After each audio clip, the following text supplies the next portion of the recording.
Hello, boys and girls, and welcome to Movie Goodness, where we examine life through cinema here on the KB Radio Network. I am your host, Kevin Reed, and this episode of Movie Goodness is selfishly about me. And when I say about me, I'm trying to talk to myself here. I'm asking myself a question. And normally we'll discuss a topic that affects everybody and discuss a movie that relates to that. But this episode is a little different because I'm trying to figure something out. I'm trying to, uh, uh, I guess, do some soul searching, if you will. And it's for the most trivial thing ever because I'm trying to figure out why I like Joker Folie, whereas everybody else, well, I'll say 95% of the people who have seen that film feel completely different. I mean, you either hot or cold when it comes to Jokey Folie. It's no in between. There's no, oh, it was all right. Oh, it's watchable.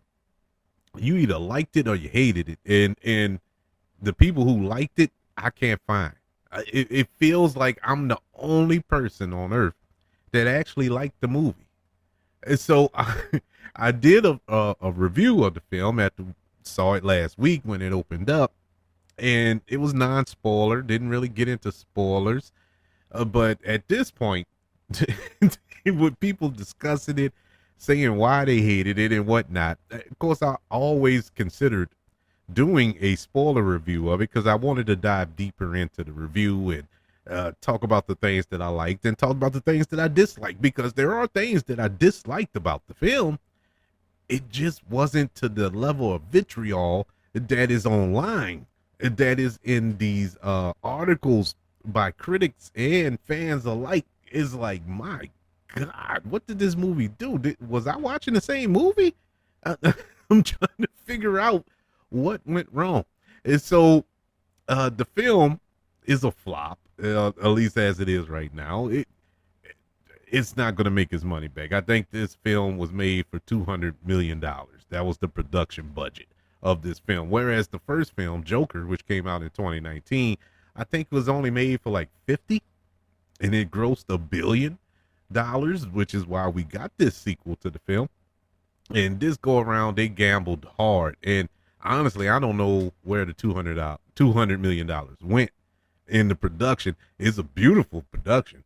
It's shot beautifully, the costume designs and all this here, but there's no action sequences. There's nothing there, you know what I'm saying? Like big stars. I mean, Joaquin Phoenix is a star, but not to that level to where you got to pay him that much. You know, Lady Gaga is a star, but I don't think she got $50 million to do this movie. I could be wrong, but this is a flop. I think it only made $40 million opening weekend, which was well below the projections for this film. But today, what we're gonna do, we're gonna go through the spoiler review of this film, and we're gonna break it down, down, and because I've seen it twice now, and I pretty much feel the same exact way that I did the first time. I mean, it was so bad I had to watch it a second time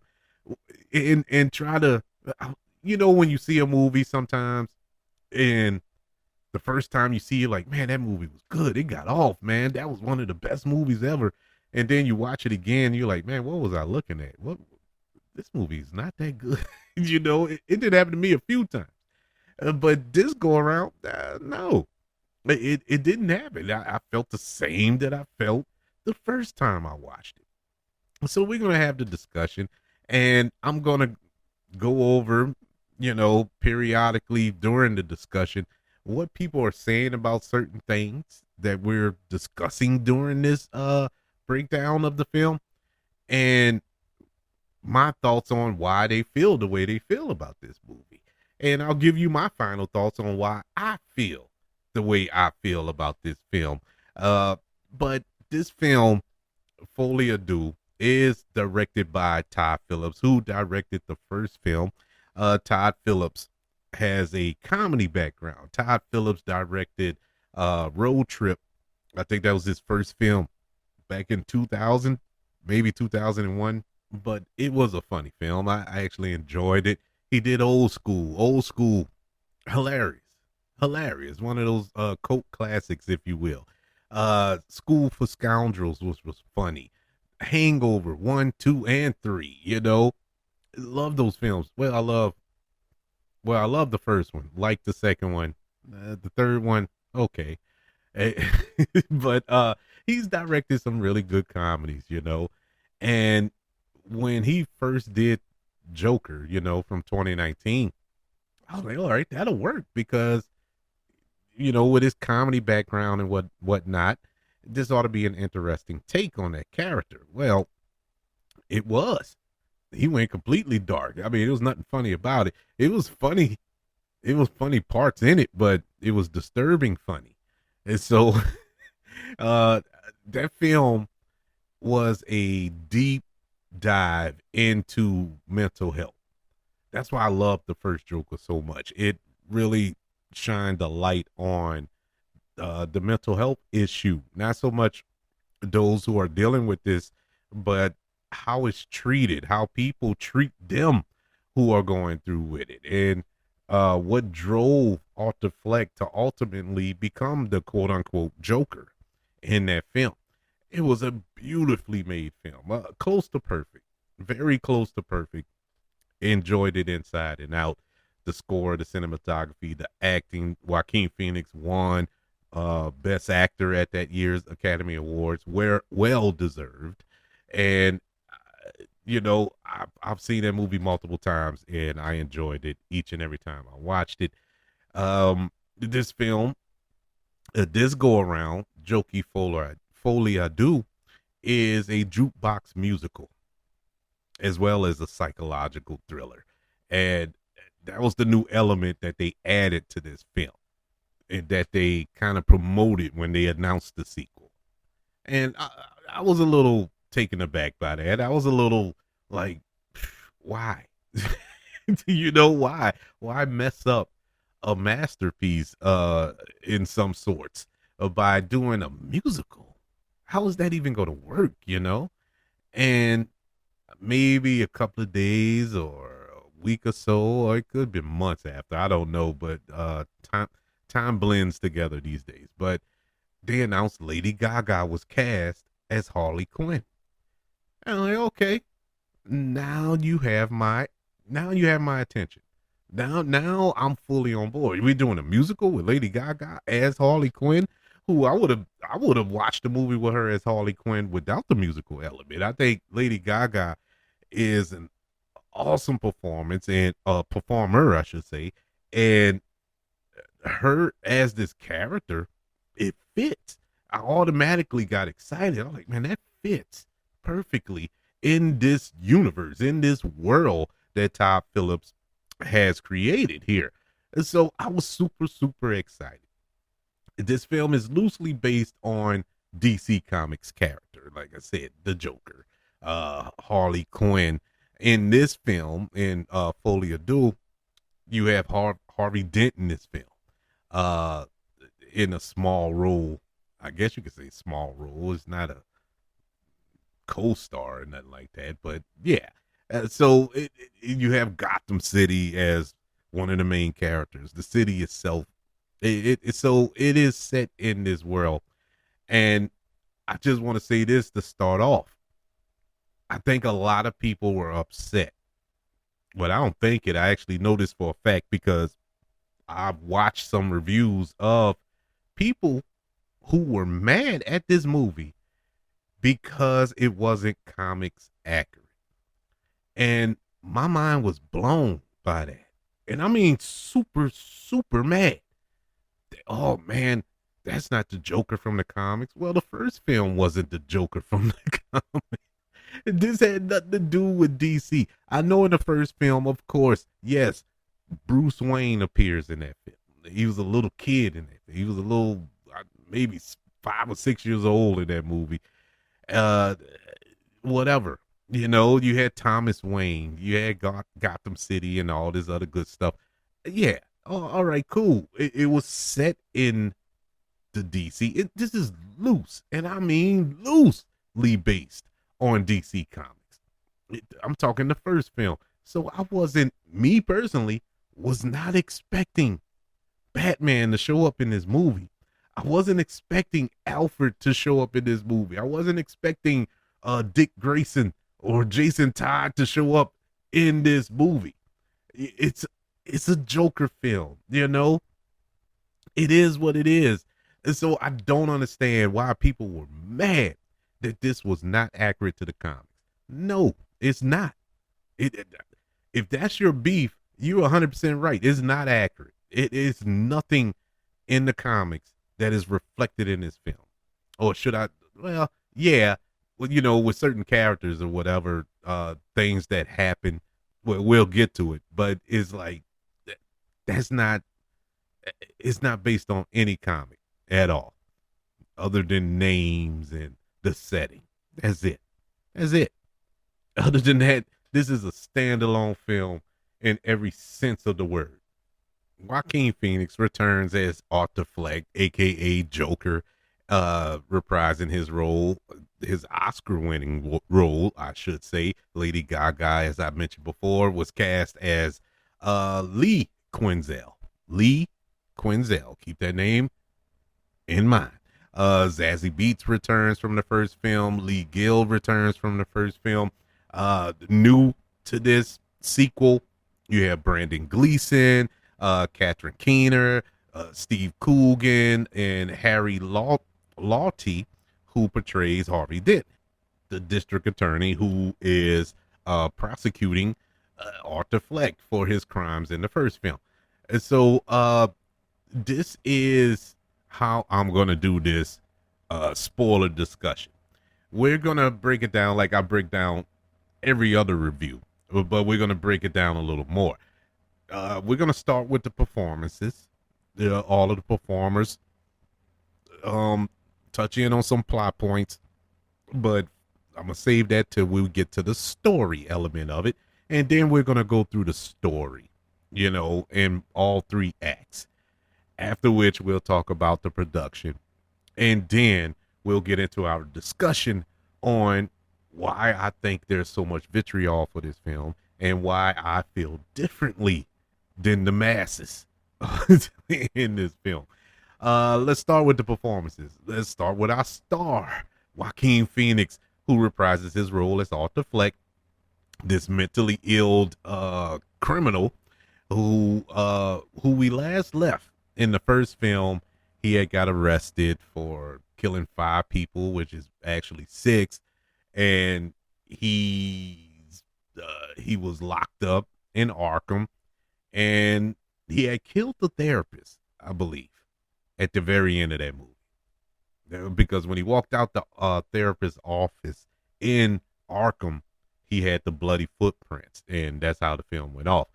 And so we pick up in this film Arthur Fleck locked up in Arkham.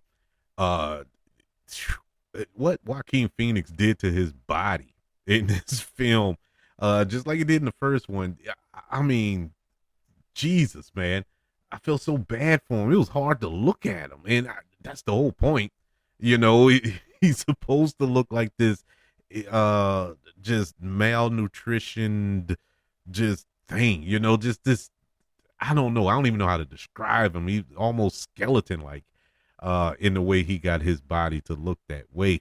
I was kind of worried, but then I saw an interview. They were doing a press junket and it looked like he put the weight back on. Thank God, because he looked horrible in this movie. But his performance, once again, stellar. There's no way you can have a problem with Joaquin Phoenix performance. Even those who are mad at the film, they still praised his performance. It wasn't him. It wasn't him. He did. I mean, he went above and beyond for what they gave him in this movie. And so my hat's off to Joaquin Phoenix. A lot of people are upset with the film by the way this character is in this movie. as opposed to the way he was at the end of the first film. He kind of, in the first film, he accepted being the Joker. By the end of this film, he doesn't, and is that a betrayal of the character? If you look at it that way, yeah. If let me put it like this, and I should have started it off like this. If you went into this film expecting a brutal, just homicidal killing machine, you're gonna get your feelings hurt. And for some strange reason, I never thought this movie was gonna be that. And so none of that caught me off guard. That this character was not this just murderous, vile, disgusting human being that we left at the end of the first film, because things are different. Matter of fact, his character, Arthur Fleck, says that in the film. He says that when he's talking to Steve Coogan's character in the film, when they're doing that interview thing inside of Arkham. He tells him, like, things are different. That's what we should be talking about. It's different. Because his mindset is different. He's not the same person. He's on medication.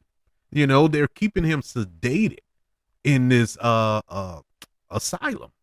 Well, it's a state hospital, but we know it's an asylum in the comics. But you get the point. So, no, you're not going to get that character.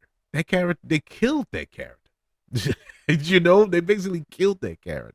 They being the ones at Arkham, they have subdued that character and put this love interest into the film, into his world, and that's where his focus shift to. It wasn't about being seen or anything like that. The only thing he wants to be seen by, or the only person he wants to be seen by, is Lee Quinzel.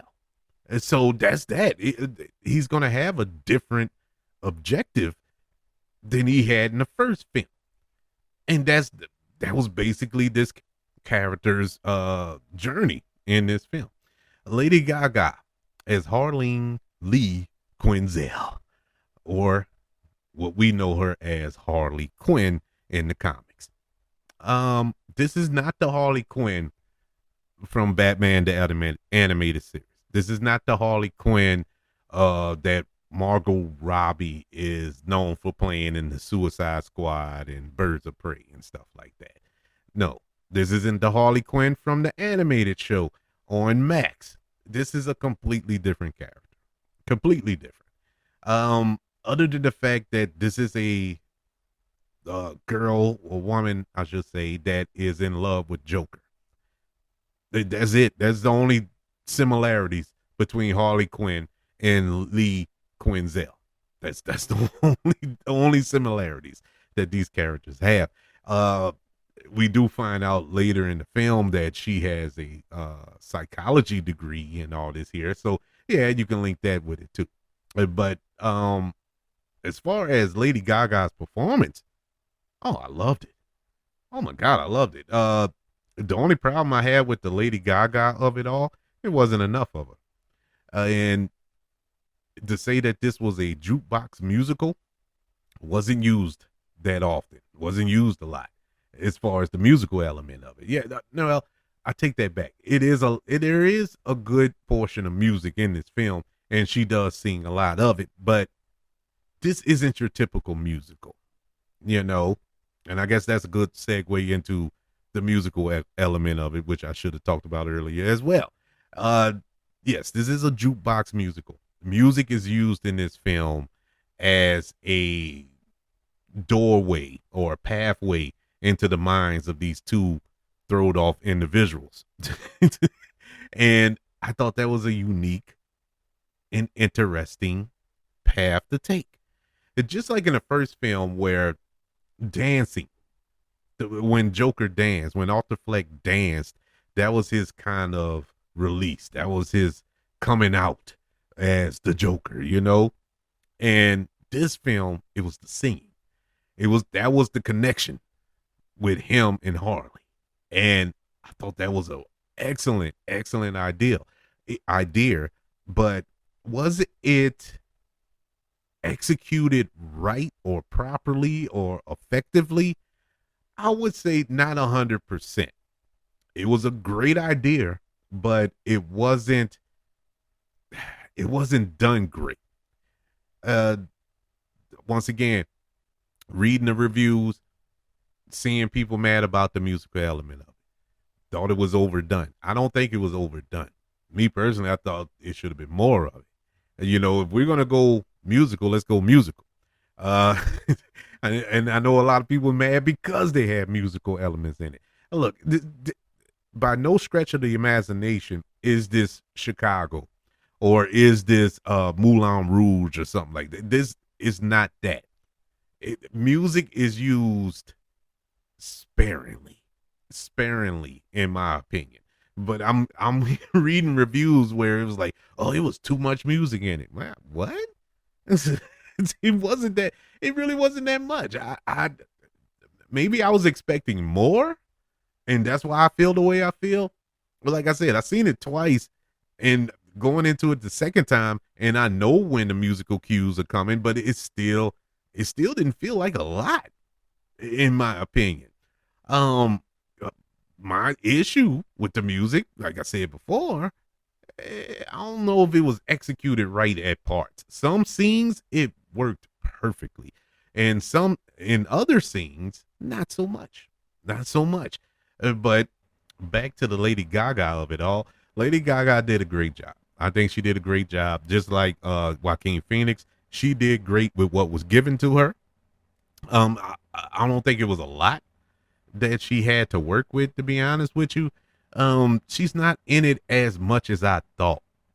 I thought this was going to be more of a duel type thing, like a yin and yang type thing. But she doesn't have a lot of screen time, at least not as much as I was expecting to see. But she was in it a good bit.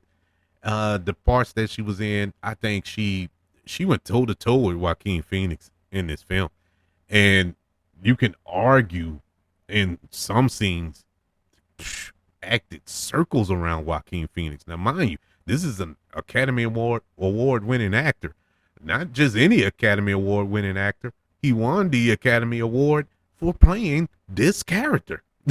So, to say that she went toe to toe with him, and you know, uh, at the very least, in her worst moments in this film, was on the level with Joaquin. Uh, every other time, I think she was in control of this film, 100% in control of every scene that she was in, 100%. The character being as manipulative as she is, and uh, you can argue that she was more diabolical than Arthur, even though she's not a killer per se. She didn't kill anybody in here, but other than Arthur, his heart. I mean, ripped his heart out at the end. But other than that, I'm saying that figuratively. But yeah, it was an awesome performance by her. I think one of the best. I'll put that up there, or put this up there with Star is Born, which is I think she was nominated for that film, and rightfully so. Uh, do I see a nomination for her in this? No, not with all this backlash. I don't see any awards coming for this film, but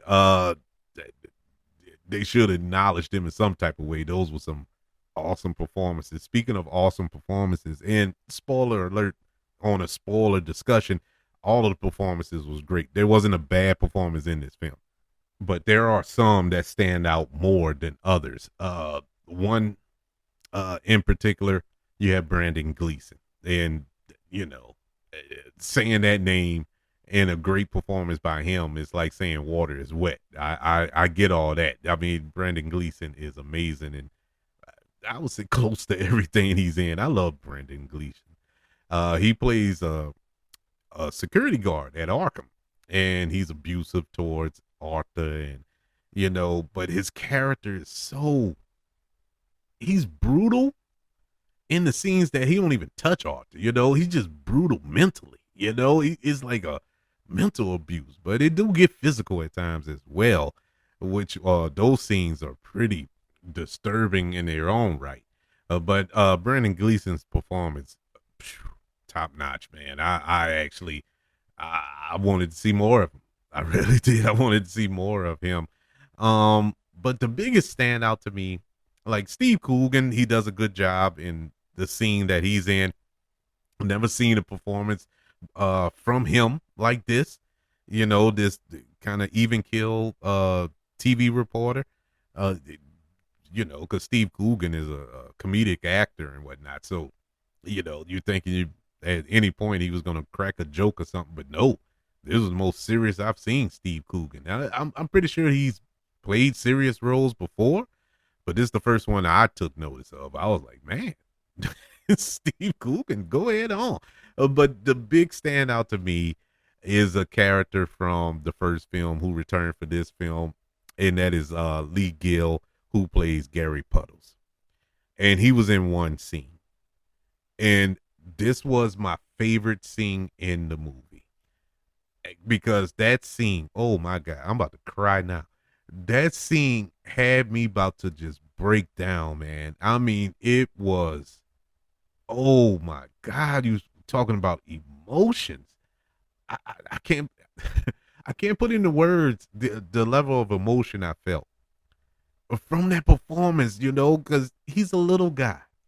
And if y'all remember from the first film, he was the one guy who didn't pick on Arthur, the one guy. And you really don't think about it until it's mentioned in this film, in this scene in particular. And for Arthur to tell him like, yeah, that's why I spared your life. That's why I didn't hurt you. You know, you was my friend. You know, you didn't pick on me. And that's when Gary Puddles said, you know, that's why you was my friend. You was the only one that was nice to me. You know, you were the only one that was nice to me. And uh, you know, at this point, Arthur Fleck had went full Joker in the courtroom, and he's trying to cross examine him, Gary, and you know, Puddles, is that your real name? You know, even cracking jokes about that, and he's like, no, that's my name. And really, it was just it tore him up, and that's what ultimately broke down the wall between Arthur and Joker. That's where Arthur came out, and like a light switch was flicked right there. And the way they played that scene, the way they acted that scene, oh my God, it was beautiful. It was beautiful. I mean, to all of you who hated this movie, who couldn't stand this movie, you gotta sit back and say that scene was top notch. That was an A+ scene. It was. It was an A+ scene. Moving on to the story elements of this film.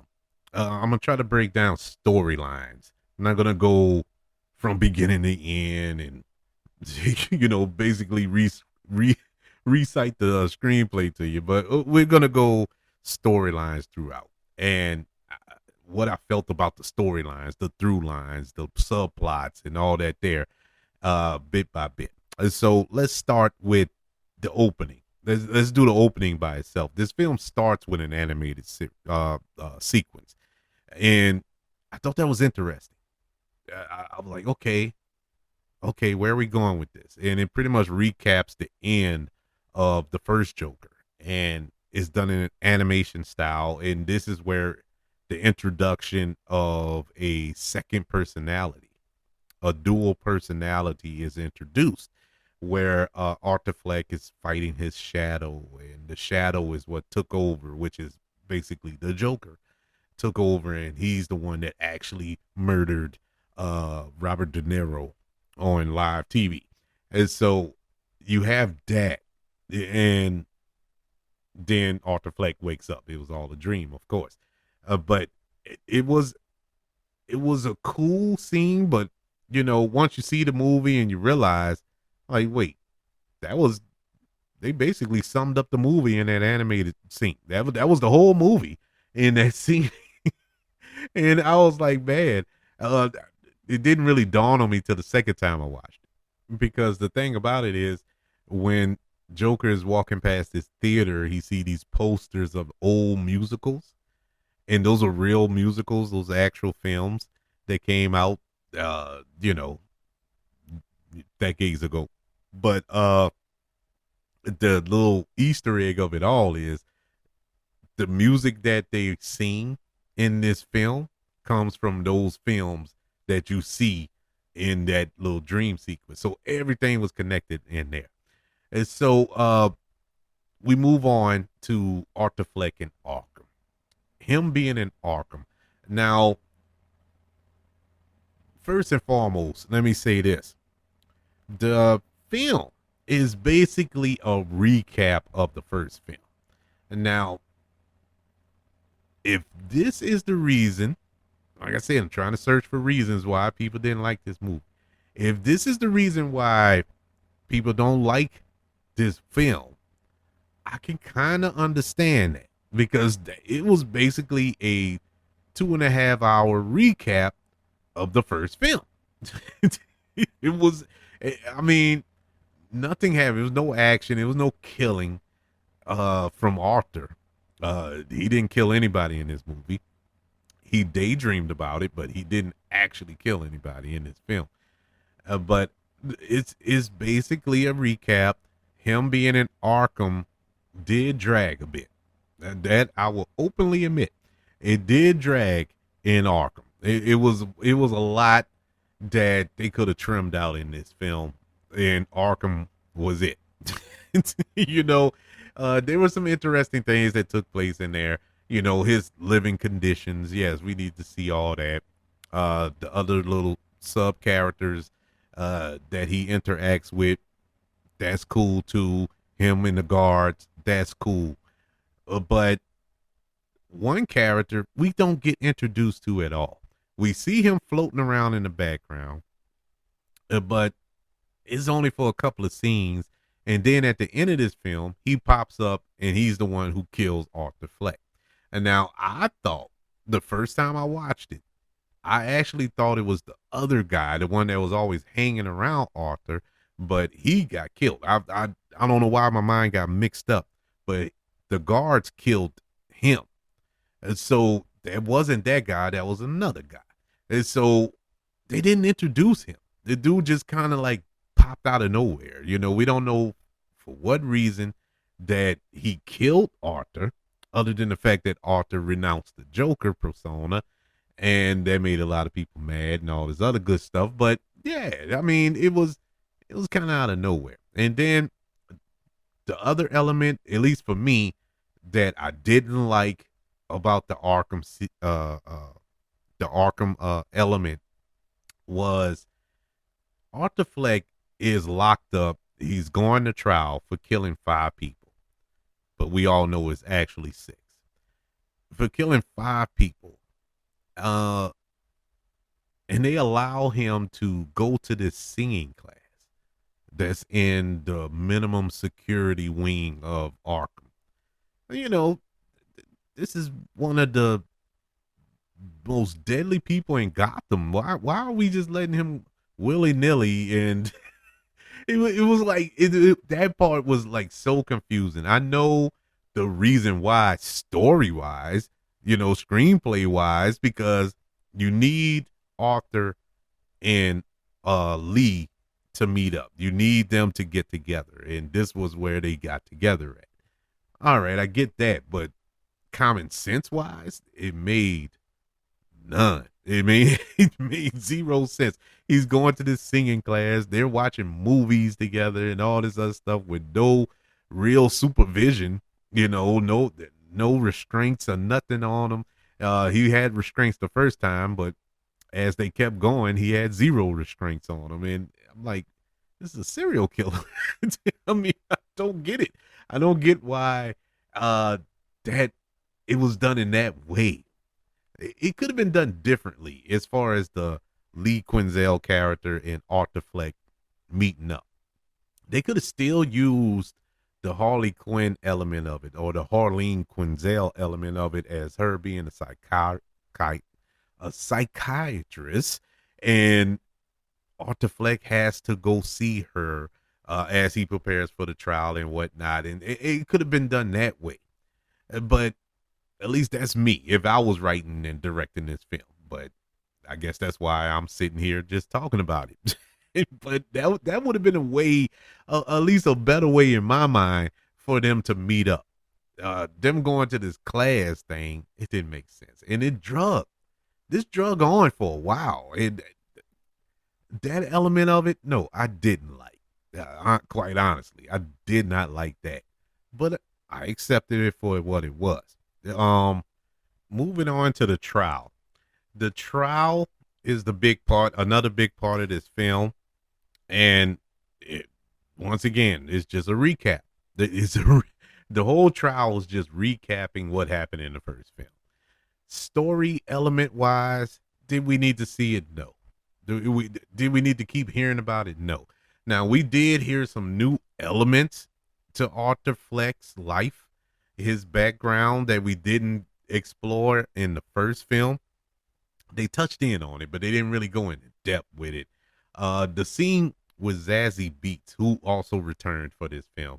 If you remember, she played the character that Arthur Fleck had fantasized about, that he thought he was having an actual relationship with. Come to find out, he was imagining the whole thing. She testifies at the trial. Once again, another scene that kind of broke me. Not as much as the puddle scene, but this did break me as far as Arthur Fleck's character.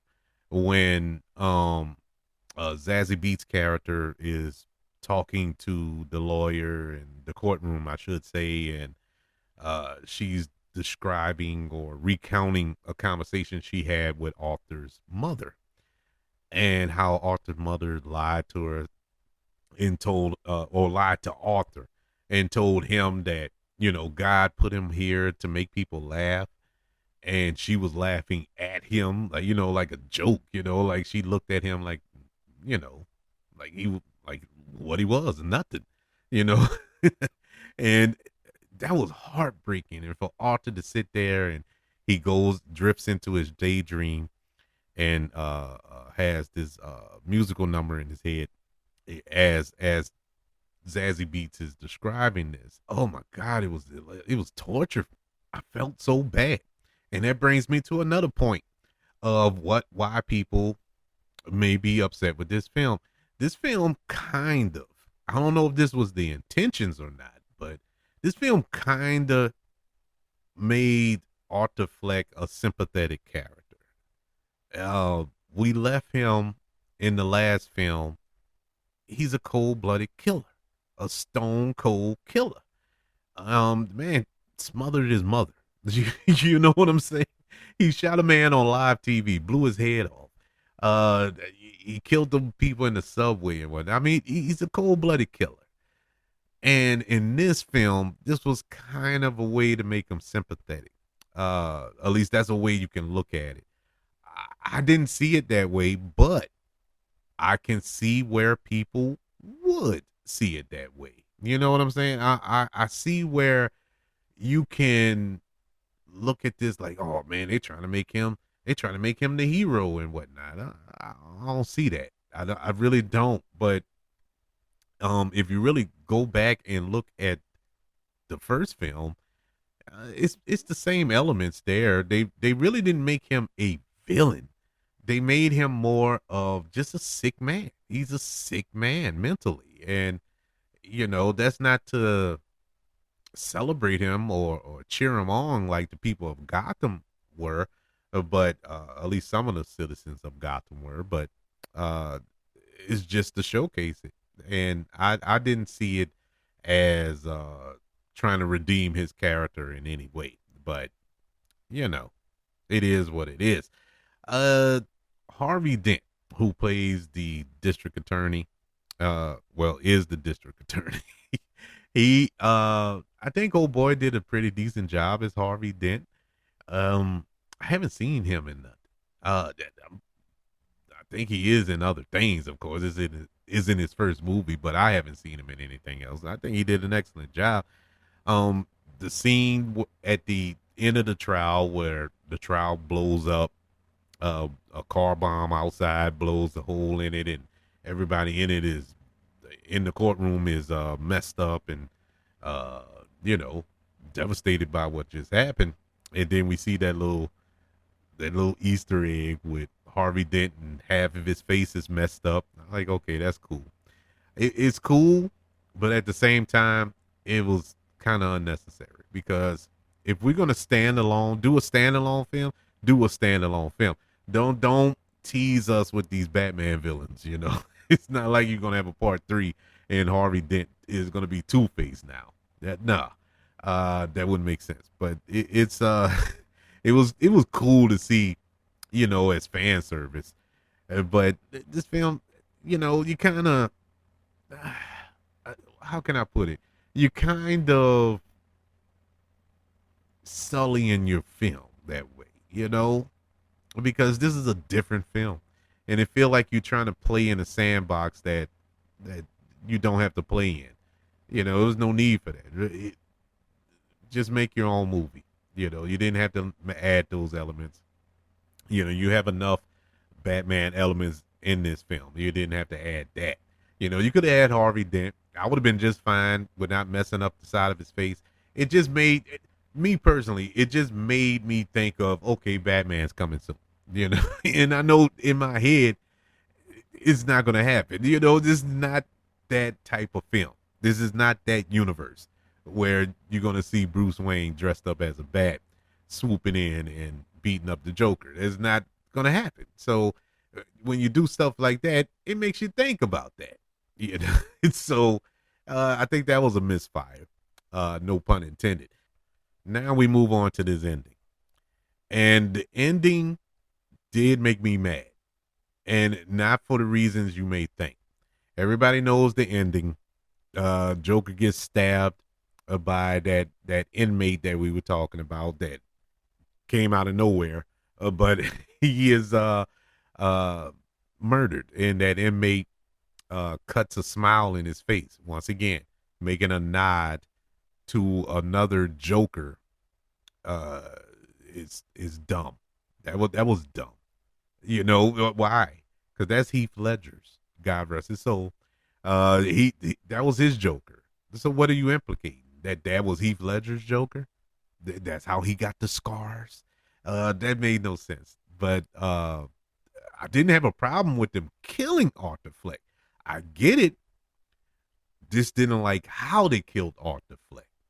It would have been more poetic had it been Harley Quinn or Lee Quinzel, to put it better, because that's who this is.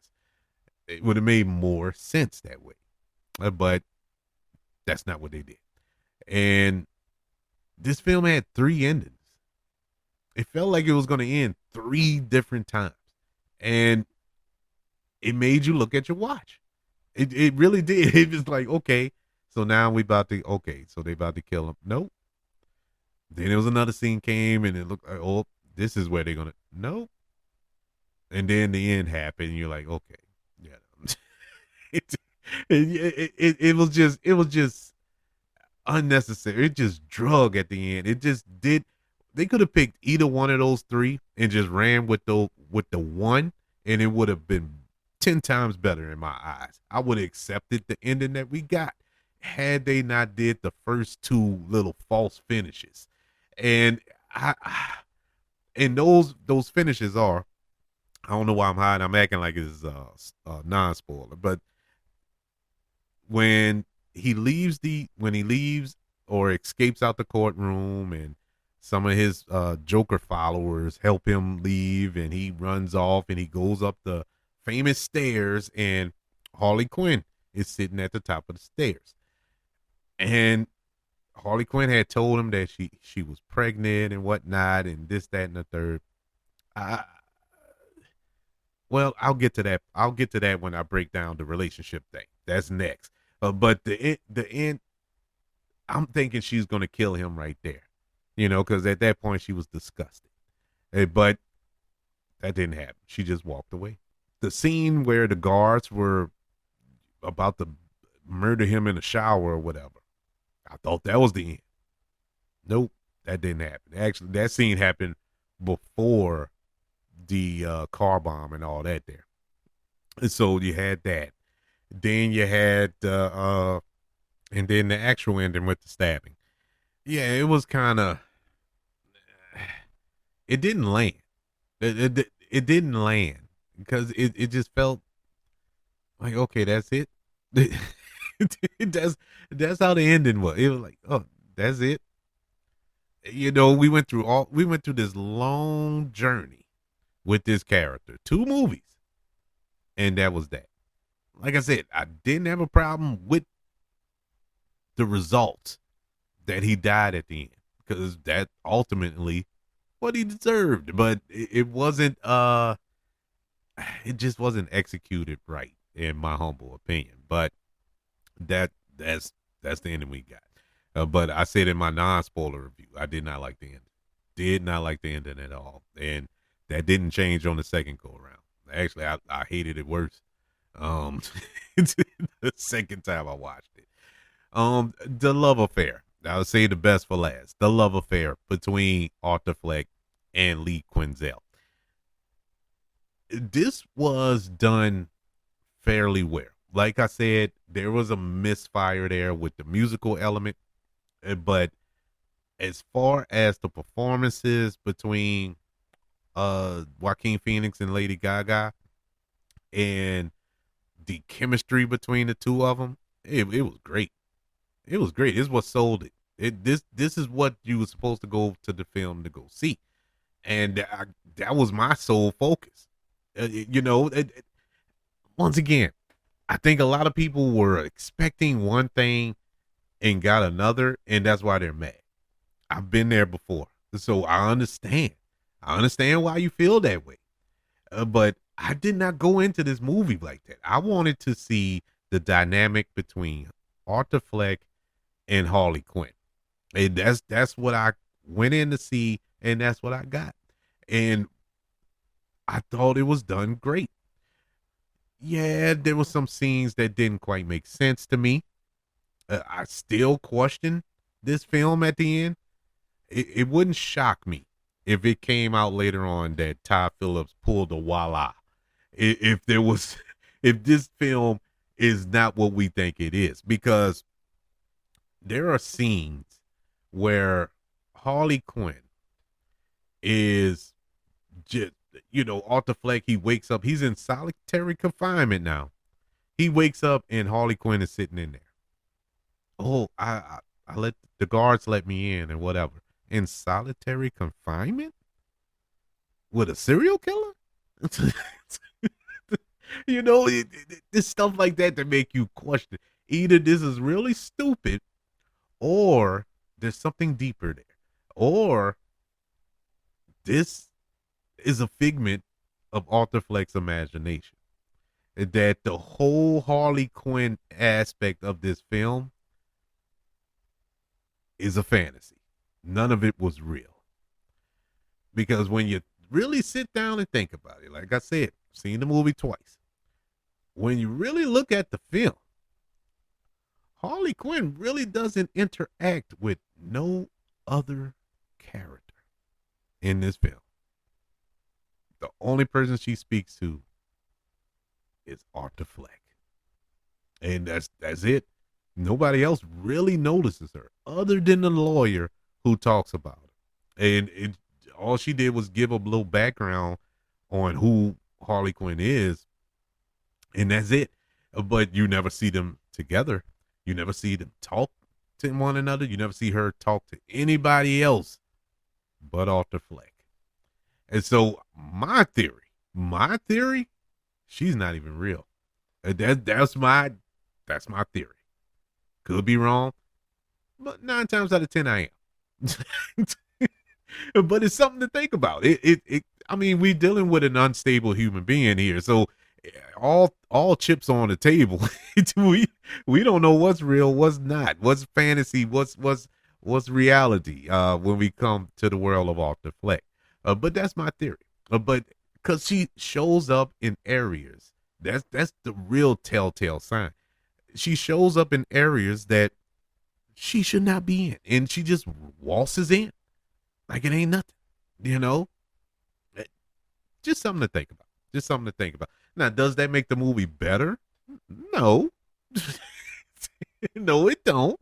Does it make it worse? No, it don't. I just think it's very interesting, but it's very ambiguous. It wouldn't shock me if Todd Phillips would come out and say that's what happened.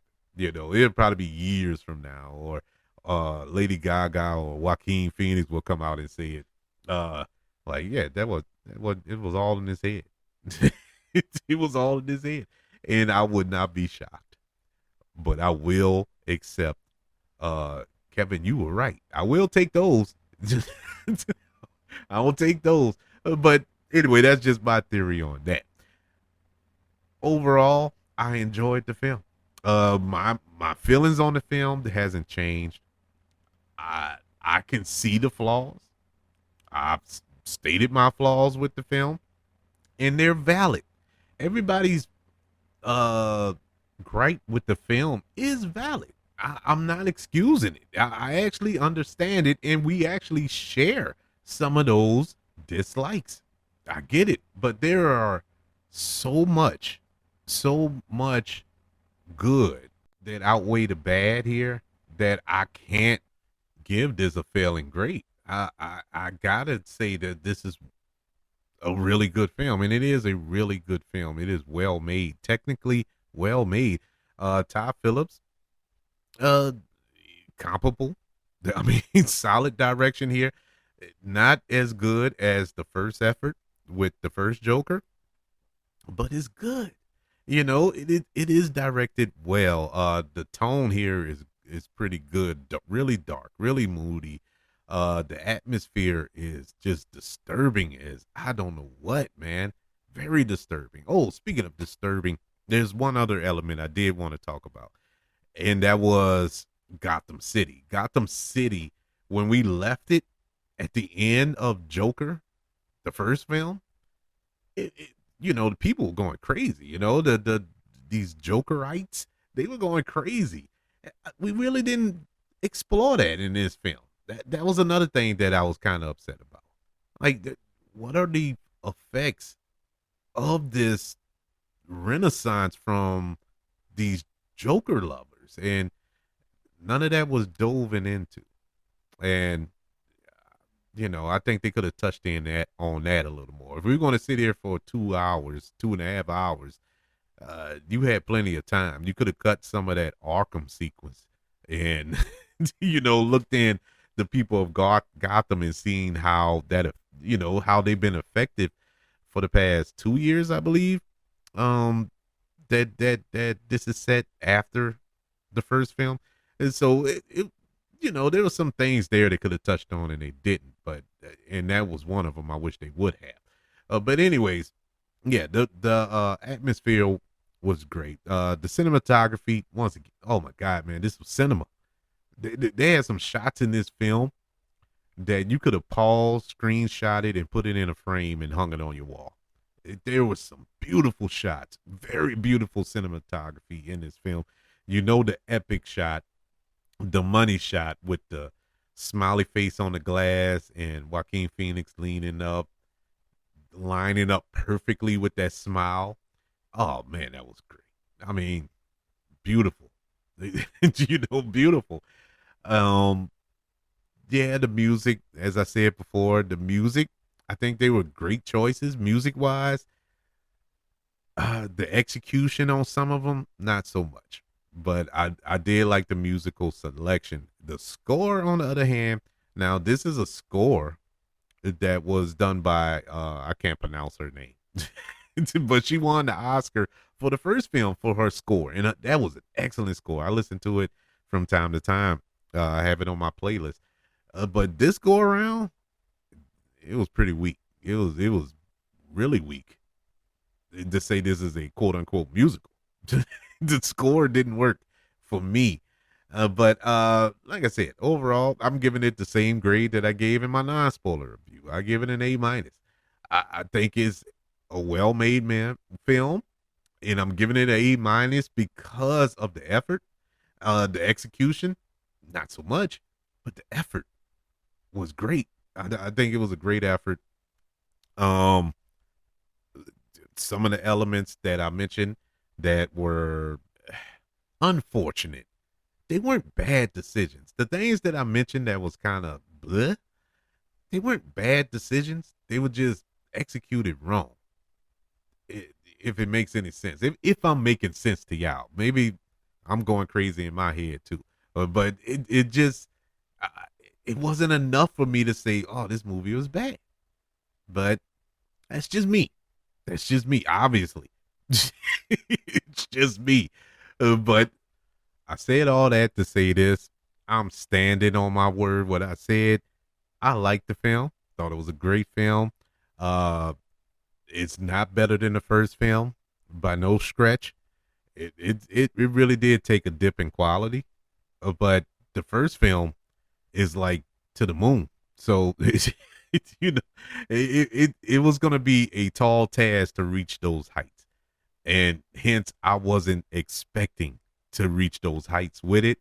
That's why I was not shocked by it, and my expectations were kind of low going into it. And so what I got, I actually enjoyed. Joker Folie gets an A minus, but that's my opinion. That's just me. I would love to know yours. And honestly, like I say on every review, it's all subjective. There's no wrong answers. If you liked it, that's good. If you didn't like it, that's good.